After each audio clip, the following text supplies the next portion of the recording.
So that's all about what we do on our side. We want to set our clients up on their side to be accessible and to be able for us to see them and do the best possible work with them. So I use SimplePractice, and they created a PDF that we send to clients. And I'd say half of them actually read it. So I still go through it and talk to clients about, look, this is what you need to do. But if you have just sort of a checklist for your clients that they can look at, it's a great idea to put that in front of them so that they can just jump right in. They already know how to do it. If your client is going to use a smartphone, if they need to download an app to use your platform, make sure they know that, because otherwise you're going to get a phone call right before session saying, I can't access this. And then you have to go through the whole thing and you lose time. And just like we talked about, you don't want to lose time on tech at the beginning of your session, because then you have to shift gears, and so does your client. And that's not fun for anybody. If your client has a phone, ask them to put it on a stable surface at eye level, with a camera at eye level.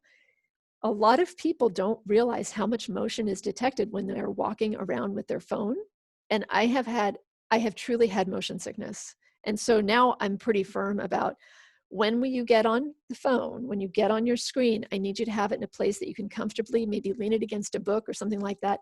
But please, please, please do not move around, because otherwise your therapist is going to have a little incident. Okay, so coach the client on where they frame themselves, right? Because they don't know. It's not their job to know, but we need to be able to see as much of them as possible. Their facial expression, their upper body. If you only have a vision of your client from here up, or sometimes clients sign in and you can only see from here up, you can't see if they're like wrapping themselves up or getting tight or anything like that. So you want to be able to see like what you see here.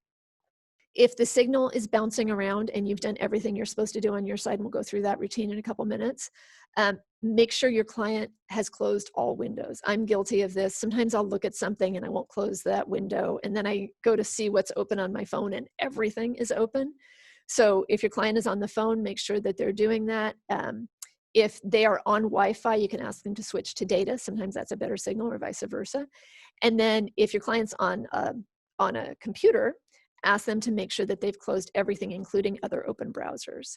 And if it's still bouncy, check to see who else is using the router. So this is a real thing that's problematic now that school has started.